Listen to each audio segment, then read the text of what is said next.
Baik. Boleh kita mulai. Pertama sih kita akan mulai dengan personalnya Kak Rika ini. Boleh lah kita kenalkan sedikit tentang Kak Rika. Oke. Tapi pandangannya tak boleh. Nama saya Rika Aprianti, umur saya 35 tahun. Saya anak kedua dari 4 bersaudara. Ibu saya Nur Hayati, abah saya almarhum Ayub Sudarsono.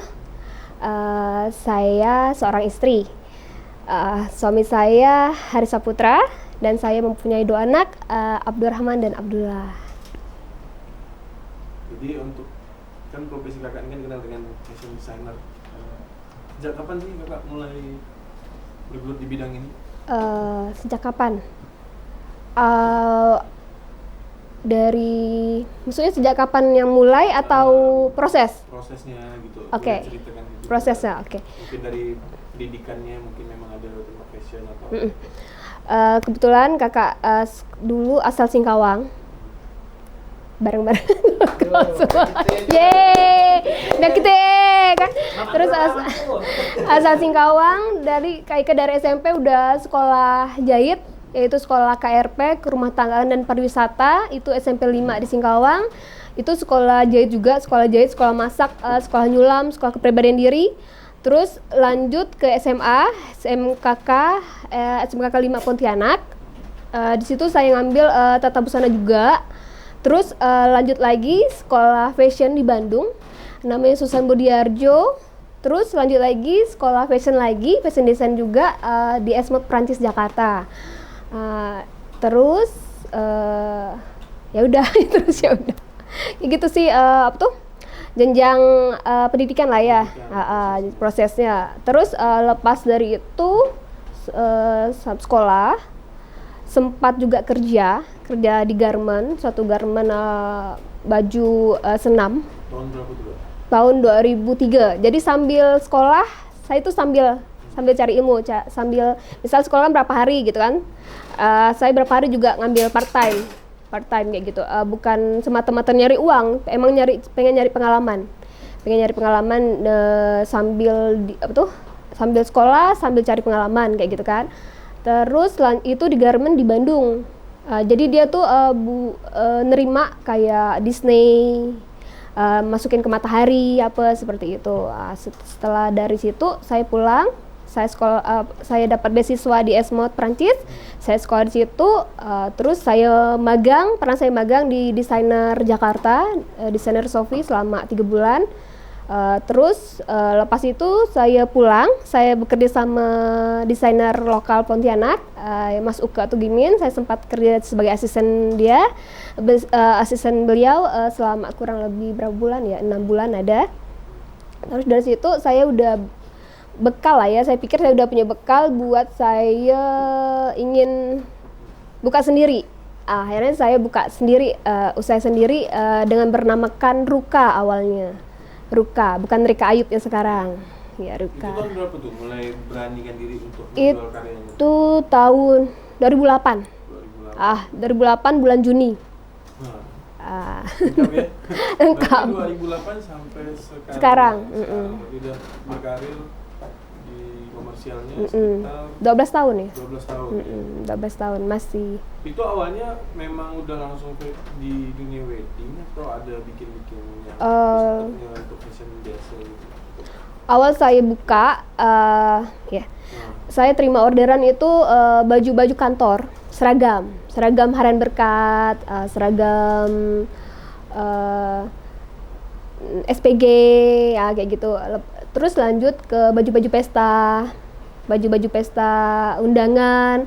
Terus ada teman saya nikah, akhirnya saya dipercayain buat satu gaun. Dari situ awal mulai saya buat baju gaun. Mulai baju gaun itu tahun 2009 akhir lah, setahun. Terus mulai 2010 gitu. Apa sih yang menguatkan Mbak Rika hingga sampai serius gitu dengan fashion designer yang kakak miliki sekarang? Karena passion ya, fashion designer ini adalah passion saya suka gitu kan, hobi saya juga gitu kan. Terus saya nyaman ya, Terus saya bisa berbagi ilmu, berbagi apa ya, berbagi kerjaan rezeki lah sesama itu kan, jadi ya berngalir seperti sekarang gitu sih, karena hobi suka kayak gitu lah. Pernah nggak sih apa ya maksudnya kayak prestasi, bukan prestasi sih, pokoknya yang pencapaiannya Mbak Rika selama 12 tahun ini yang menarik, yang nggak bisa dilupakan sama Mbak Rika? Oke, pencapaian yang saya menarik ya. Pencapaian saya menarik tuh yang nggak bisa saya lupakan adalah di mana saya disupport lah ya. Disupport dari suami saya, karena saya udah rumah tangga, jadi itu pencapaian saya. Karena kan kita seorang istri kerja itu kan pasti berbagi waktu dengan rumah tangga. Saya di mana saya dapat kepercayaan dari keluarga, dari suami, itulah pencapaian yang maksimal bagi saya. Terus saya bisa menghasilkan dari support dari keluarga, saya bisa menghasilkan suatu karya yang bisa dinikmati sama klien saya kayak gitu. Sejauh apa sih Kak supporting suami itu? Ya mungkin apa? Okay. Pasti kan dengan makin sekarang kan pasti makin banyak apa orderannya soal apa di fashion ini kan pasti waktu keluar menjadi istri itu pasti akan berkurang. Ya iya. Suami saya mensupport saya asalkan saya kerjanya jelas kayak gitu, jelas. Jadi saya bisa bagi waktu sama kerjaan, saya bisa memilih waktu juga dengan rumah tangga kayak gitu kan. Jadi jam waktu saya misalnya dari jam 8 sampai jam 4, jam 5 sore itu udah emang saya kerja. Suami saya support. Tapi di luar jam itu saya adalah milik dia kayak gitu. Jadi saya harus pandai-pandai lah kayak gitu, berbagi waktu kayak gitu. Pernah nggak sih apa suami kakak komplain atau apa gitu? Pernah, pasti pernah, karena sampai apa kayak ribut lah gitu. Itu pernah, karena saya kadang kalau kita kerja kan, kadang kita kan udah lupa waktu kan, udah waktu jam 4 saya sampai maghrib sampai jam 8 malam belum balik, sedangkan ada jam makan malam bareng kayak gitu kan. Nah disitu kadang saya suka lalai kayak gitu. Pasti sesekali. Kita akan ada Curhat dah. show. Akan ada. Oke Mbak Rika, termasuk masih dengan seputar personalnya Mbak Rika. Pernah nggak sih ada titik jenuh dalam menjalankan profesi ini? Titik jenuh pernah. Pasti. Kalau udah misal suatu deadline-nya sampai tidak ada waktu istirahat. Karena jenuh sekali rasanya pernah. Itu tuh maksudnya deadline itu memang banyak ke atau memang apa sih namanya? Karena ada yang nunda atau apa? Ada dipengaruhi sama faktor eksternal atau enggak? Enggak ada. Tapi emang deadline kayak gitu. Emang udah tiap kerjaan tuh kan ada waktunya. Kita udah manage kayak gitu. Bagaimana sih Kak Rika melihat perkembangan Pontianak terutama untuk fashion designer ini? Tapi lebih ke sudut pandang komersialnya gitu. Oke. Kalau Kak Rika bilang fashion designer di sini ya. Gimana ya? Di sini sih kalau mau dibilang fashion designer, kayaknya kalau dengan harga lah ya. Harga tuh masih jauh dibanding dengan Jakarta, misalnya emang desainer beneran. Beneran. Di sini tetap nggak harga ngikutin daerah. Jadi ya kita nggak bisa tinggi kayak gitu kan, nggak bisa up sesuai dengan pendapatan daerah. Jadi kita dari harga ya, kayak gitu. Terus kalau dari segi desain, teman-teman desainer di Kalimantan Barat nih keren-keren semua, melebihi dari luar kreativitasnya. Jadi Kak, kita juga mungkin kawan-kawan yang nonton nanti pengen tahu juga sih bagaimana sih perjalanan kakak tuh dari murah bisa jadi mahal saat sekarang ini. Apa sih yang kakak pegang? Apa kakak ada PRJ atau apa? Oke. Kalau dari harga ya, dari harga murah sampai mahal sekarang, tahap kayaknya. Awal mula saya buka jahitan, saya dibayar harga 50.000. Itu tuh salam tempel aja, makasih kayak gitu kan. Padahal kita kan punya range sendiri. Harga aku segini loh, kenapa aku dibayar segini gitu kan? Oke, enggak apa-apa. Kali ini emang rezeki lah kali gitu kan, saya terima. Alhamdulillah kayak gitu kan 50.000 itu. Terus dengan berani buka sendiri, saya udah netapkan harga saya sendiri. Pada waktu itu tahun 2008 itu kan, itu harga saya masih 250 satu setel baju. Sekarang sih nggak jauh banget sih naiknya, masih ibaratnya penjahit lokal lah. Kalau ngikutin daerah kita nih, walaupun dah tamat desainer ya, tetap nggak nama penjahit kayak gitu kan, penjahit. Saya masih bawa 750.000 satu setel saya jahit, masih dibanding jauh teman saya 12 juta satu setel, dan saya di sini di daerah 750.000 gitu kan, jauh beda kan. Kalau teman saya di Jakarta di satu setel 12 juta, saya 750, jauh sekali. Nah terus apa tadi tuh?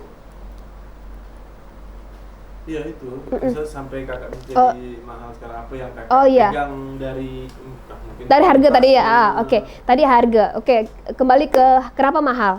Karena kakak menggunakan material yang nomor 1, material, kualitas dan semua nomor 1.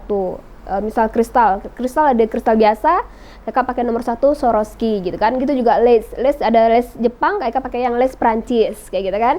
Terus tila-tila juga dari semuanya di Jakarta, tapi mereka kan belinya di Turki di mana gitu, dari luar gitu. Per meternya di atas 1 jutaan rata-rata yang baju yang kakak gunakan kayak gitu. Makanya bisa harga sewa baju pengantin kakak tuh agak up lah dibanding yang lain gitu. Tapi orang juga bisa nilai kan dari kualitas dan dari bahan, orang juga bisa nilai. Orang pintar kalau sekarang kan ibaratnya kayak gitu. Iya, mungkin ini kak, apa mungkin ya apa sih yang kakak pertahankan sampai hari ini tuh apa aja sih? Tadi kan kakak bilang kualitas, mungkin apa lagi? Oke, yang kak pertahankan sampai klien tuh akhirnya makin percaya dan gampang mengeluarkan duitnya buat cari pelayanan mungkin ya. Satu, pelayanan selalu baik lah ya, selalu baik sama siapapun kita harus baik, pelayanan nomor 1. Terus tadi kualitas juga kan, kualitas. Terus kita ingin tahu apa sih maunya klien, keinginan klien, jangan maunya kita. Kan kadang desainer kan ada maunya kita, baru lu gitu kan. Kalau kita nih jadi desainer harus mengerti, mewujudkan apa impian dari pengantin atau dari konsumen tersebut kan. Jadi kita desain, kita wujudkan impian mereka kayak gitu kan. Nah itu yang jadi mereka tuh kayak suka gitu bercerita gitu sama Rika. Terus dari situlah mereka tuh ndak mikir gitu kan, berapapun akan dikasih gitu kan, asalkan dengan sudah sesuai dengan apa yang mereka mau kayak gitu. Dan Karika juga wujudkan, bukan asal Karika langsung oke ndak. Karika setiap klien itu Karika pasti desain sesuai ndak. Oke, apa yang dia noin. Terus Karika open juga di depan. Oke, harganya sekian. Gitu kan, open harga. Jadi kan kalau dia pakai ini harga sekian, kalau pakai ini sekian. Jadi sama-sama suka. Dari situ kan klien jadinya nggak ditipu. Jadi suka. Jadi udah tahu budgetnya sekian, hasilnya sekian. Oke deh, aku suka kayak gitu. Tipikal calon klien Mbak Rika yang Mbak Rika ini aneh. Tapi apa ya? Mungkin ada yang aneh atau ada yang bikin jengkel tuh kayak apa sih tipikal klien? Mungkin ada cerita-ceritanya gitu. Misalnya adik klien aku nih banyak duitnya, cuma yang dimintanya tuh nggak sesuai ya, misalnya apa gitu. Oh, klien sih macam-macam tipe klien. Ya mungkin yang menarik, yang jadi ceritaan, mungkin jadi bahan gibahannya. Enggak sih. Kau ya? Kak, saya mau baju tuh Aladin. Misalnya. Ada macam-macam sih kadang kayak gini. Dia ekspektasinya seperti apa, tapi tuh realitanya nggak jelas gitu. Dia nggak tahu sebenarnya apa yang disebutkan tuh udah kita kasih tahu gitu kan. Kayak gini, bukan, dia lebih tahu lah daripada kita kayak gitu kan. Nah itu kadang ada seperti itu, kadang udah kita tengokkan. Jadi saya kalau itu saya harus hati-hati. Klien seperti itu saya harus hati-hati, saya harus benar-benar memahami dia. Jadi sampai ketemu titiknya. Misal dia ingin nyampaikan ke sini, saya harus wujudkan. Saya harus cari tahu sampai sedetail-detailnya. Kayak gitu banyak tuh. Yang klien yang ibaratnya lebih tahu lah ibaratnya daripada kita gitu kan. Kalau misalnya untuk klien itu ada sih klien yang ada enggak klien yang berkesan gitu misalnya dengan Kak Rika, maksudnya dalam artian itu kakak tuh pun ngedesainnya gitu kayaknya jadi karya banget buat kakak gitu. Kalau berkesan tuh rata-rata klien Karika berkesan semuanya, pengantin sama Karika makasih banyak ya, berkesan semuanya yang karena Karika mewujudkan impian mereka dari nol. Jadi rata-rata klien tuh berkesan semua. Tapi di antara klien itu pasti ada salah satu yang lebih berkesan lagi gitu kan. Jadi Kak Rika tuh mewujudkan dari nol dia pengen seperti apa, akhirnya wujudlah desain dia. Terus dia bahagia, gitu kan, ngasih aku suka banget loh Kak hasilnya gitu ya, aku suka loh Kak, kayak gitu kan. Rupanya tuh di luar ekspektasi aku Kak, kamu buatnya seperti itu kayak gitu kan. Di situ tuh bahagia. Uang nggak bisa dinilai dari hasil kayak gitu. Kadang kita kan uang tapi enggak, kalau saya enggak. Saya bilang mereka lebih mencintai hasil karya saya, mereka lebih suka, itu lebih kepuasan bagi saya kayak gitu. Itu masuk ke ranah wedding nih Kak ya. Ya, siap. Nah, jadi Kakak mulai banyak sekali orderan di wedding ini.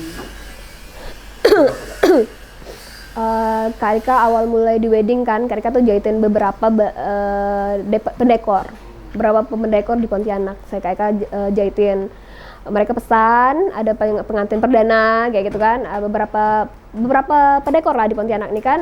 Dari situ mulut ke mulut kan, akhirnya mereka kan yang dia pesan sama Kak Rika tuh rupanya mereka sewain lagi kan. Terus Kak Rika terpikir, kenapa enggak Kak Rika buka sendiri, kenapa enggak Kak Rika nyewain sendiri daripada Kak Rika jual dengan harga segitu gitu kan.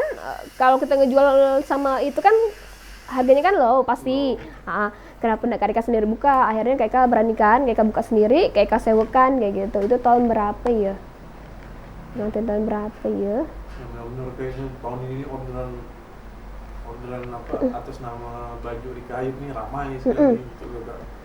Kan pasti kan ada tuh misalnya kayak mungkin tahun 2000 berapa. Itu kalau ramai sekali, alhamdulillah sih ya. Seminggu tuh pengantin Kak Rika minimal 5. Seminggu, maksimum tuh 20 satu minggu.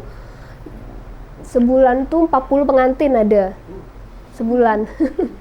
Jadi tuh rata-rata itu udah 3 tahun ini kayak gitu berjalan. Berarti tahun 2017. Udah berjalan berarti dari benar-benar jadi hitsnya itu dari 2017. Alhamdulillah. Maksudnya kan titik puncaknya yang sebelumnya kan mungkin proses. Ya proses, iya benar. Ya kan ini biar orang tuh tahu, berarti orang bisa ngitung kan nanti dari 2008 tadi kan, gila 2017 baru naik. Benar. Jadi orang mau pasti kan jadi pengen tahu kan prosesnya Kakak yang kayak tadi. 2017, 2016 lah kayak gitu. 2016 ya. Apa sih step by step Kakak ketika Kakak udah baru di call sama klien Kak, aku mau bikin baju Kakak, nah mungkin Kakak bisa jelaskan ke kita apa Kakak sudah prosesnya gimana gitu. Oke. Awal step misal calon pengantin datang ke tempat Kakak ya, calon pengantin. Kak Rika ngelihat karakter dia dulu, karakter yang pengantin.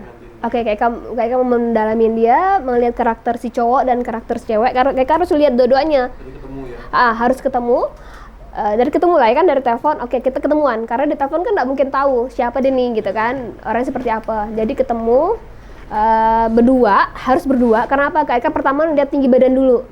Oke, kalian tinggi badan. Oke, dari situ kayak dapat clue nih. Oke, dia cocoknya seperti apa desainnya nih gitu kan. Oke, terus dia konsultasi ke Kak Rika, aku pengen kayak gini loh. Oke, kalau cocok Kak Rika buatin gitu kan. Tapi kalau nggak cocok saya bilang, misalnya cowoknya kurus, ceweknya gemuk, terus ceweknya mau baju kembang, kan nggak cocok. Maaf Mbak, saya nggak bisa karena nggak sesuai kalau di depan panggung, kalau di pelaminan Mbak nggak sesuai kayak gitu kan. Nah dari situ, terus dari itu, terus Kak Rika desain. Saya nanya dulu dia mau seperti apa gitu kan. Kak aku pengen seperti ini loh. Oke, Kak Rika desain langsung depan dia kan. Pengen warna apa gitu kan, warna ini Kak. Oke, detailnya seperti apa pengennya gitu kan, kasih tahu deh detail seperti apa. Terus lace-nya mau bahan apa gitu kan, kayak kan kasih tahu juga gitu kan, lace-nya, bahannya, detailnya. Udah dari desain, ataupun dia juga ngeliatin desain dia, kayak liatin lagi cocok enggaknya. Udah desain udah cocok, liatin ke dia, terus kasih harga tadi itu kan. Oke ya udah kayak gitu prosesnya. Itu proses dari kalau yang ketahuan pertama sampai Kakak ngedesain, habis itu kasih lihat desain Kakak itu berapa lama waktu?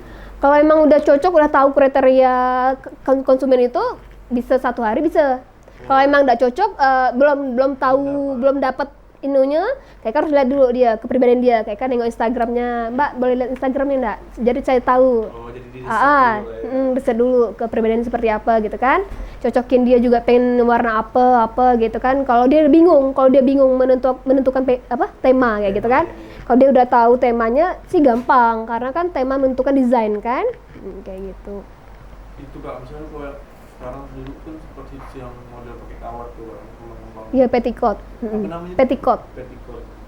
Kak Rika tuh bisa berapa banyak bikin baju itu? Petticoat. Sampai hari ini. Baju yang ngembang tuh ya? Oh, berapa ratus tuh? Seratus. Nah, Baju yang karena itu fenomenal sih sebenarnya. Mungkin bagus dilihat tapi bagi ya kalau kami tim dokumentasi itu susah ngedirect kliennya kan. Iya, Kadang iya sih. bajunya kayu tapi dekornya nggak nggak sesuai, semewah pendak kan gitu kan? baju Oh, dia iya kan. kayak Nah, gitu itu kan? kadang kan jadi agak sedikit jomplang. Iya, kan, betul, gitu betul. niatnya. Baju itu sih banyak sih dibuatnya. Kemarin lagi hit-hitnya kan. Kesini tuh lebih ke simple. Simple. Sekarang lebih ke simple kayak gitu. Diri kayu itu apakah memang orang by request atau juga bisa sewa juga? Ada yang disewain, ada yang di displaykan memang dari. Oke. Di Rika Ayub itu bisa sewa ready, bisa sewa perdana, bisa buat pribadi. Kayak gitu. Kalau untuk sewa itu range-nya berapa? Kalau Berapa gitu? sewa ready range-nya dari 2,5 sampai 6 juta. Sewa perdana dari 10 juta sampai ke atas karena kita tidak tahu dia pengen seperti apa kan, kliennya pengen seperti apa kayak gitu kan. Kalau buat pribadi dari 20 sampai ke atas. Sewa perdana itu apa? Berarti kakak request dari dia tapi bajunya nanti masuk. Ya, benar. Jadi dia request seperti apa, kakak buatin sesuai dengan keinginan dia, keinginan klien, terus balik lagi ke kakak kayak gitu.